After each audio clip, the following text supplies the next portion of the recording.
पुनर्जय जिनेंद्र कौशल्या के राम भाग 25 में आप सभी का स्वागत है। आज हम चर्चा करेंगे उनके बारे में जिन्हें कहा जाता है कि इनकी भक्ति से अच्छी भक्ति शायद ही किसी ने की हो। जी हाँ, आज हम चर्चा करेंगे प्रभु राम के अनन्य भक्त हनुमान और उनके चरित्र के बारे में। तो प्रभु राम के चरणों में शीश झुकाते हुए उनको नमोस्तु करते हुए, उन्हें प्रणाम करते हुए आज की इस कथा को, आज की इस स्वाध्याय को हम प्रारंभ करते हैं।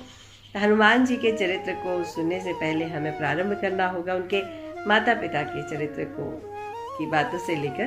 तो प्रारंभ कुछ इस तरह से है कि विजयार्थ पर्वत की दक्षिण श्रेणी में 10 योजन का मार्ग लांघ कर आदित्यपुर नगर है। वहाँ पर राजा प्रहलाद हैं और उनकी रानी है केतुवती। अब उनके एक पुत्र होते हैं पवनगति, इनका नाम होता है। अब इनकी चर्चा हर ओर होने लगती है। यह बड़े सुंदर हैं, बड़े बलशाली हैं, तो इस बात की चर्चा चहुं ओर हो जाती है। और जैसा कि आज भी घटित होता है कि जब कोई व्यक्ति, कोई बच्चा बड़ा होता है, विवाह योग्य होता है, तो उसकी चर्चा चहुं ओर हो ही जाती है और उसके लिए रिश्ते आने लगते हैं। कुछ इस तरह से इनके साथ भी अभी हो ही रहा था। और यह बात जो है उन तक पहुंचती है जिनका नाम है महेंद्र विद्याधर। अब ये जो महेंद्र विद्याधर हैं, ये भरत क्षेत्र में ही महासागर के निकट दंती नाम के पर्वत पर अपना नगर बसाकर रहने लगते हैं। तो इस दंती नाम के पर्वत को महेंद्र चूंकि बसाते हैं, इसलिए इस जगह को महेंद्र गिरी कहा जाता है। कालांतर में से महेंद्रपुर नगर के नाम से प्रसिद्ध कर दिया जाता है। राजा महेंद्र की हृदयावेग नाम की रानी है। उनके अरिंदम आदि 100 पुत्र हैं और इन 100 भाइयों की छोटी सी बहन है अंजना। इनका नाम तो आप सबने सुना ही होगा ना, वरदान मिला अंजनी माँ को आर्यपुत्र श्री हनुमान। जी हाँ, ये वही अंजना माँ है। उनके साथ में क्या होता है कि ये जो अंजना है वह बड़ी सुंदर है, बहुत बहुत बहुत सुंदर है। और इनके पिता जो हैं राजा महेंद्र, वह अपनी पुत्री के लिए वर ढूंढने लगे और अन्य मंत्रियों से चर्चा करने लगे। तो संदेह पारग नाम के जो मंत्री हैं, वह कहते हैं कि हमारी अंजना के लिए, हमारी राजकुमारी अंजना के लिए एक सुयोग्य वर है, अगर आप कहें तो मैं बताऊं।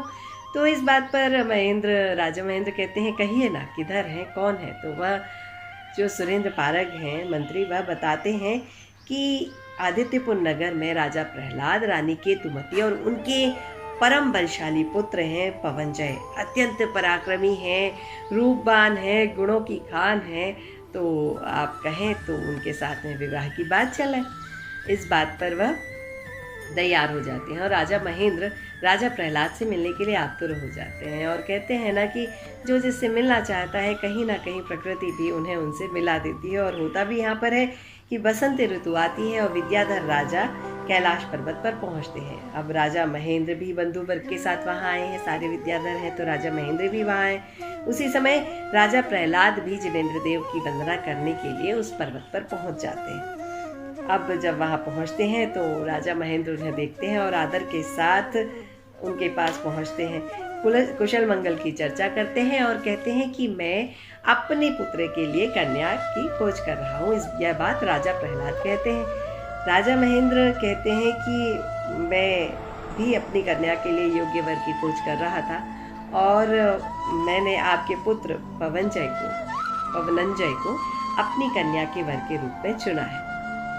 हमने यहाँ पर पधार कर मेरा मनोरथ पूरा कर दिया है।